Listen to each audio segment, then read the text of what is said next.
Hi, I'm Sweetie Abochi and this is AM News. Let's get into the details. ECG is drowning in debt, according to the latest audited financial statement of the State Electricity Distribution Company. The audit concluded that ECG's current debt is currently standing at 56 billion Ghana cedis, while losses have surged to 10 billion Ghana cedis. Another audit conducted into its operation in the last quarter of 2024 pointed to under-declaration of revenue to the cash waterfall mechanism by more than 1 billion Ghana cedis. The audit conducted by PricewaterhouseCoopers also revealed that ECG operates more than 80 bank accounts despite an IMF conditionality that it should operate a single account. All this comes on the back of recent conversation about introducing private participation into the operation of the fully owned state company. Let's listen to President John Dramani Mahama when he met a delegation from the World Bank. The Achilles heel of Ghana's financial and economic stability is and blow apart everything that we have achieved, absolutely, in the last few years. And so how we change the systems in the energy sector to make sure that we pay down the debt and make it more efficient than it is currently. I was vice president at the time. My president, Professor Atta Mills, signed the MCC. Actually, I signed it, but he initiated the discussions. And when he was ready to sign, I was the one who signed it. And it was meant to improve and make Ghana the most efficient producer of electricity in Africa and become a major hub for electricity exports. Unfortunately, democracy has its dividends, but it also sometimes can be a curse. We left government and a new government took over and took over the Millennium Challenge Compact, mixed up the last segment of it, which was providing efficiency in distribution, billing, metering, and all that. And of course, PDS is history now. But we want to take a look at that again, because if we don't fix the electricity company of Ghana, we will continue to have a major problem with our whole power value chain. And so going ahead with privatizing the last point of distribution of electricity to bring in private sector efficiency is something that we want to take up again. President John Dramani Mahama's second batch of ministerial nominations have been welcomed with mixed reactions from constituents and industry players who are outlining a raft of demands various ministers must roll out to tackle teething challenges in the various sectors they are going to head. According to them, the NDC manifesto outlined a set of policy directions, but must align with prevailing conditions in the various sectors. Some MPs and party members of the National Democratic Congress in the Central Region have warmly welcomed the appointment of the Central Regional Minister-designate, Eko Ochirpeyin Eduamwa. Let's take a listen. Chairman or the Vice Chairman of the region, and he won as the second Vice Chairman of the region. So we've known him from the days of EKT Ado, from the days of Altijokos, from the days of all the regional chairmen. And he's now a regional executive. So it's not a surprise to the region that today the president has nominated him as the regional minister designate. What is so special about him? What do you remember? What is so special? Yeah, he brings a lot of dynamism on the table. He's somebody who sees things the way all of us will see it, and he speaks his mind. Ochirpeyin doesn't mince words. I mean, he will just say it as he wants to say it. Whether you'll be okay with it or not, he has said it. And that is what we want. I mean, in politics, many people think that you don't have to speak the truth, but there's somebody that will always speak the truth to you. So for us, it's not a surprise to us. He has the capacity, he has the qualities to become the regional minister. After all, regional minister, what is your responsibility?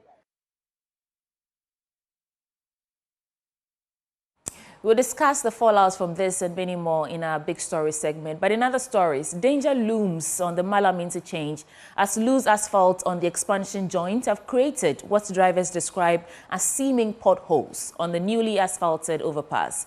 The exposed metallic joints are now a hazard, forcing drivers to slam on their brakes or navigate carefully to avoid damage to their vehicles.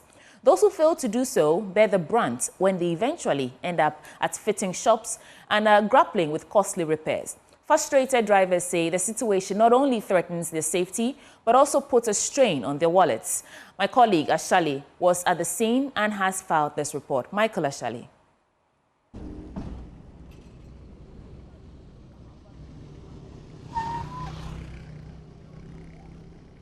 A driver slams his brakes just in time to avoid what looks like a pothole on the freshly asphalted Malam overpass.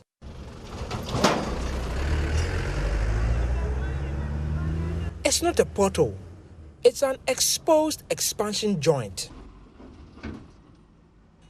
The constant flexing of the joint has eroded the asphalt, leaving the metallic surface bare and worn.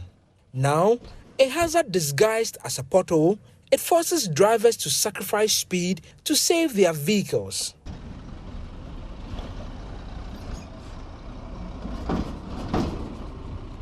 For Kofi Same, driving a massive 6x2 tractor head with a 4-axle semi-trailer, it's more than just an inconvenience. It's bad news. I was heading from Tama to Takrade. We took our time to navigate all the potholes. But after descending the overpass, I realized my shaft was broken.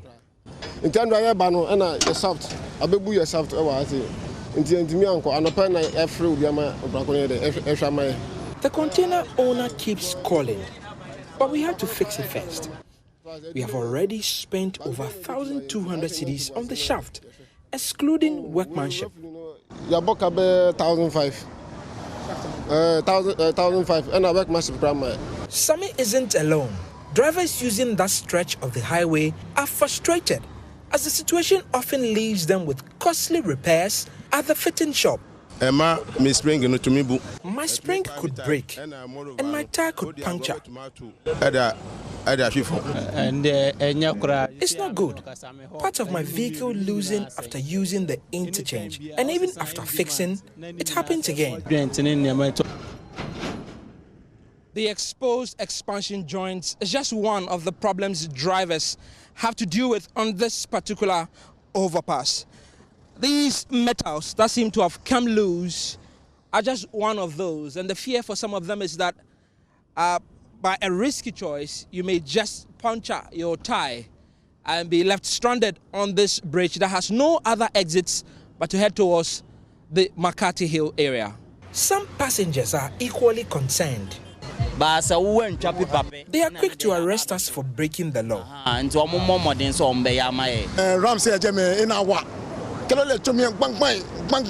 You can feel it in your waist. They need to fix it. It is even more scary when you are standing on this bridge and heavy vehicles like these pass by. You can literally feel the vibration. The potholes extend well beyond the interchange. My bearing is damaged. Each cost 200 cedis. 200. And I had to replace all of them. The drivers want it all to be fixed. 17, 18, and 19. That's how many of these expansion joints that are now very much exposed, and drivers have to slump in every single one of them. For these drivers, it's an urgent call to government to come to their aid and fix these as soon as possible before the worst happens. For Joy News, Michael Ashali. One of the biggest challenges facing the operations of the Upper West Regional Hospital, according to its medical director, Dr. Robert Amesie, is the lack of dedicated power line for the $52 million state-of-the-art facility. He noted that the unavailability of a dedicated power line often results in power fluctuations, which he fears may either damage the equipment at the facility or shorten their lifespan. Speaking at the hospital's second awards event, Dr. Robert Amesie urged the government through the Ministry of Energy to resolve this challenge. Joy News Upper West Regional correspondent Rafiq Salam reports from Wa. The state-of-the-art $52 million Upper West Regional Hospital opened its doors to the public on January 9, 2020. The operation of the 160-bed hospital, which has now been expanded, brought relief to the people of the Upper West region who hitherto had to seek secondary medical care outside the region, traveling long distances and at a higher cost. Mind you, the hospital started without the needed seed capital, but for 5 years has been able to handle over some of its major challenges. Medical Director of the hospital, Dr. Robert Amesia, recalls at the second staff awards event held by the hospital. So we actually started with a lot of challenges. And the very first year, we had just skeletal staff of 214. If you look at this magnificent building,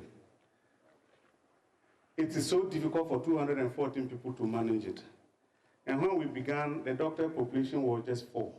Dr. Robert Amesia, however, laid bare the greatest challenge the hospital faces in power fluctuation, who threaten the durability of the equipment of the facility and will want the government to fix it. The initial construction of this hospital, the hospital was supposed to have a dedicated power line, like University of Ghana Medical Center has. So people don't hook onto the line and do whatever they do to either increase the voltage or reduce the voltage. So Ministry of Energy had done some work, and I think the cost of the dedicated power line, I think it was initially 1 million, rose to 3 million, and we were expecting them to have concluded. It hasn't been concluded. Government has changed, but the ministry still, I think Ministry of Energy is still there. So I think when we get a dedicated power line from the substation from solar, that is the only thing that can help us solve the power fluctuation problems. Chief Director at the Upper Hospital Coordinating Council, Pogna Fati Kore, commended staff of the hospital, stating that their awards symbolize their shared mission to provide the best medical health care for the people. The Upper West Regional Hospital plays a critical role in the healthcare delivery system of our region. As staff of this hospital, you are not just employees, you are ambassadors of hope, care and compassion. The coveted prize of the night went to Zia Michael, who won the overall best award for 2024 and was given a citation and a brand new Apsonic motorbike. Reporting for Dway News, Rafik Salam. Wow. Now, residents of Nungua Adigo in the Greater Accra region are appealing to the police to intensify security in their neighborhood following a troubling surge in armed robberies. Many say they have lost counts of the incidents, but the constant threat of being attacked or losing their valuables has left them living in fear. Joy News' Collins Frimpong visited the community and now reports.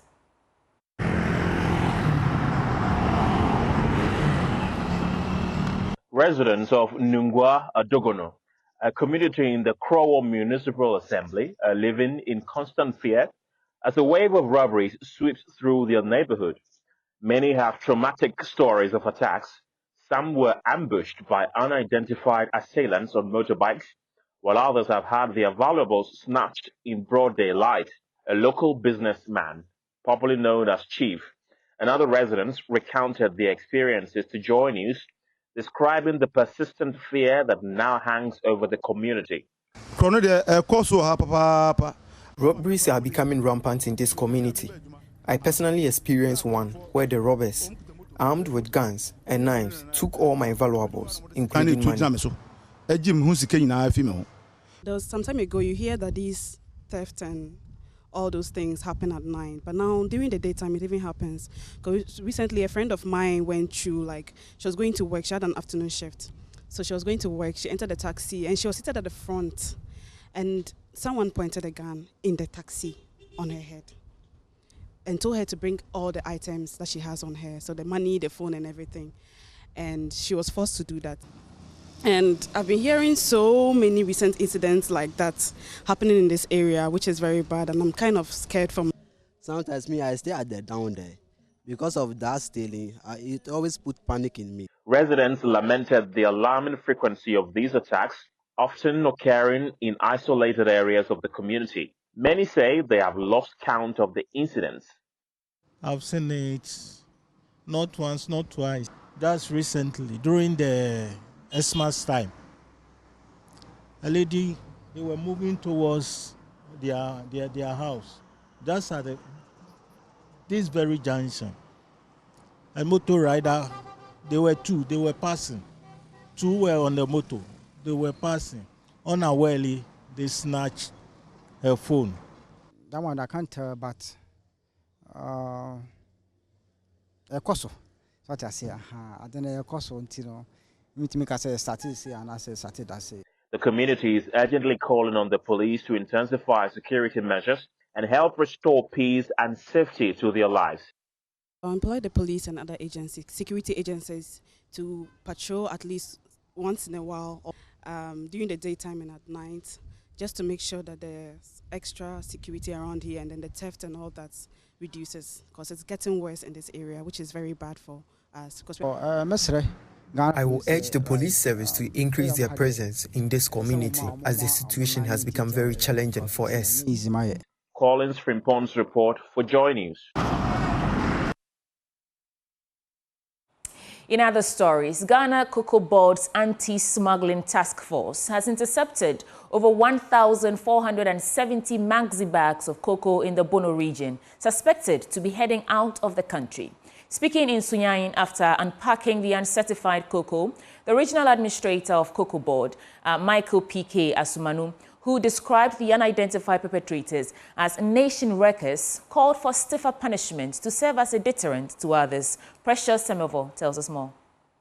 Upon a tip-off, the Cocoa Board Anti-Smuggling Task Force intercepted 3 articulated trucks in Nkrankwanta and Doma in the Bono region on Saturday, January 11, 2025. The trucks were loaded with a combined total of 1,473 maxi bags of cocoa, estimated to be over 2,000 standard bags of cocoa. The perpetrators concealed the cocoa in the trucks with lumber suspected of heading to Togo or Burkina Faso. According to the regional administrator of Cocoa Board, Michael P.K. Asumanu, 2 of the truck drivers absconded at Doma Hinkro, but the team managed to move the trucks to the police headquarters in Sunyain, where an investigation is ongoing. If you look at how the packaging is done, it's very difficult for you to just do a random stop on the way to say that you are inspecting the truck. So based on the information, we moved to the field. Then we had to lay surveillance on them for about 3 days until we finally intercepted the first truck in Doma, and then we brought the truck to Sunyane, went back for the 2 trucks from Nkrankwanta. So we brought them to Sunyane, and it's just been the paperwork, going to court to make sure that we're able to take possession of the cocoa beans. So currently we have about 1,473 maxi bags of cocoa. And if you want to repackage them into the normal 64 kilos, we should be having more than 2,000 bags of cocoa. And one person, I don't know whether it's one person, I don't know whether there are 2 or 3, I don't know whether it's a cartel, whatever it is, are trying to smuggle this quantum of cocoa out of this country. And that is a lot of money and a lot of loss to the states. He described the unidentified perpetrators as nation wreckers, considering the impact of cocoa on the economy. The smuggling is so bad, to the extent that some people even, use even the sea to smuggle cocoa to Togo and Benin and all of those places. It is very bad. Look, cocoa is the backbone of Ghana's economy, and anybody who tries to smuggle cocoa out of this country, I think that the person is not being fair to this country, and the person is a nation wrecker, I'll put it that way. We all know that when we have cocoa, it even helps in stabilizing our city. And so if one person out of selfishness will try to smuggle cocoa out of the country for his own selfish, desire and then for his good, I think that the person doesn't fit to be a Ghanaian. He called for stiffer punishment to serve as a deterrent to others. Somehow we are all benefiting from cocoa. Cocoa is the backbone of Ghana's economy. So if you see something, say something. And there's a reward in place for people who give tips or for us to arrest people. I believe also that it is about time we relook at the sentencing regime for people who are into cocoa smuggling. Minimum of 5 years now, for me, is not deterrent enough. We should also look at probably confiscating whatever they use in smuggling cocoa. I think that when we do this, it will deter people, from engaging in smuggling. At the same time, too, we wish to also call on the judiciary to help us, because this is a campaign not only for Cocoa Board. If it goes well, it is Ghana that wins ultimately.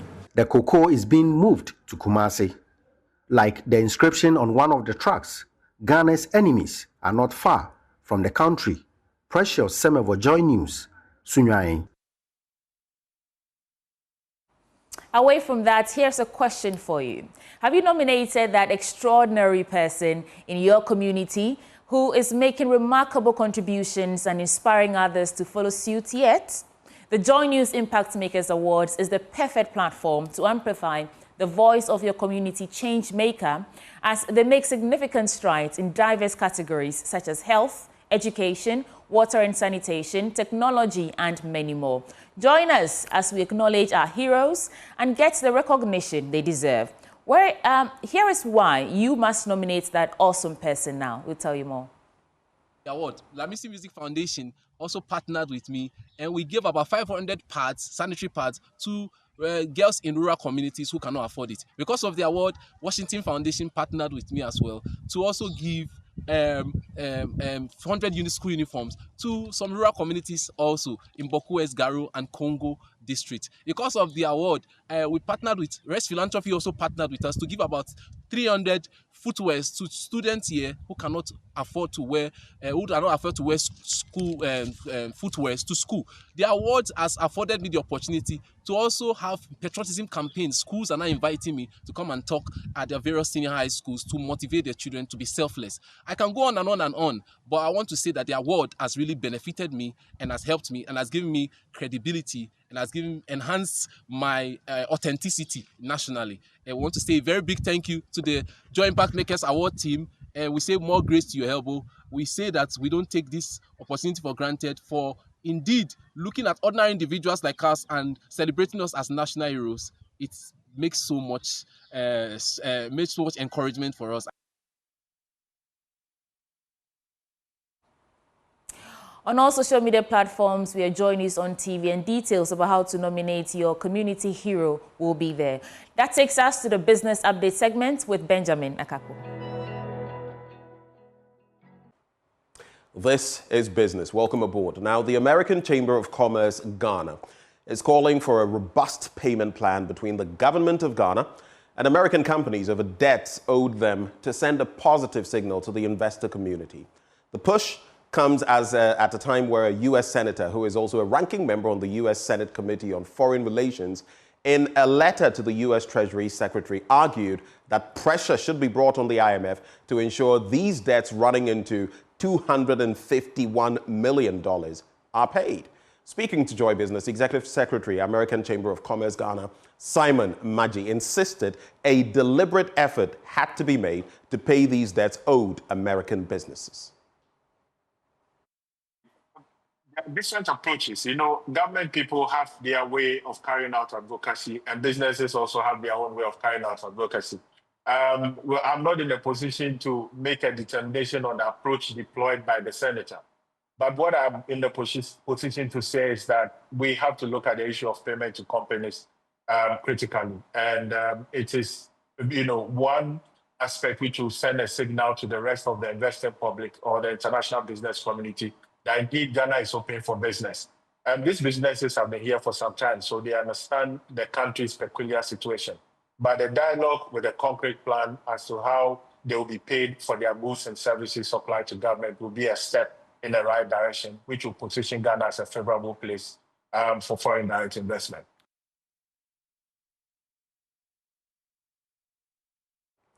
Now, manager and IT advisory at KPMG, Ezekiel Akpan, is urging SMEs to leverage technology to boost and increase market visibility. According to him, although technology is crucial in improving efficiency and boosting output, entrepreneurs will have to pay critical attention to safeguarding their businesses from security threats. He shared these insights in his advisory series. equipping SMEs.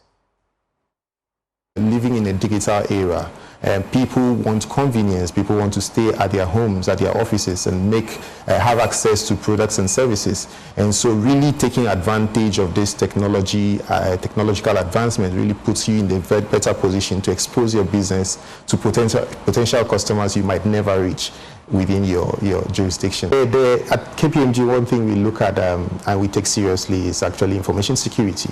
And there are several information security standards that you have to adhere to as a business, depending on which sector or which business you're operating. Like let me take for a small business as an example, right? You have certain standards that you just have to comply with. Your data, where are you storing it? How secure is it? Who has access to it, right? What systems are you using? Are those systems secured? The mode of communication between that system and maybe third-party systems, are they secure? So there are very basic check boxes that you have to just check and ensure. And in most cases where you have these challenges, you realize that one or two of those controls are not complied to.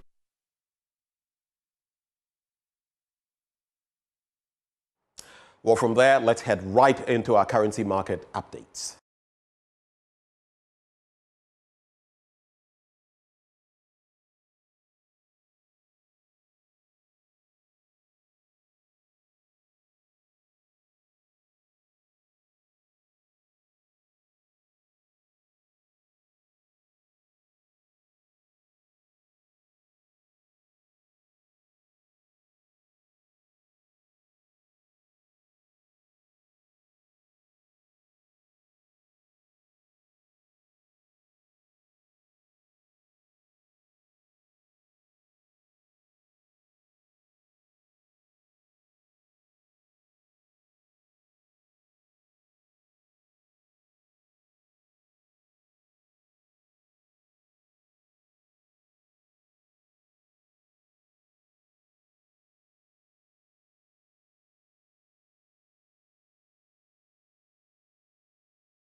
It's a wrap for business. Handing over back to Sweetie Habachi. Thank you, Ben, for bringing us business updates. And that wraps up the AM News Bulletin on the AM show. Stay with us because News Review comes right up next. And Professor Isaac Boidi is Dean of Accounting and Finance at UPSA. And Kwame Nkrumah Botsio is General Secretary of the CPP. And they're joining us to review the newspapers. We're back in a bit.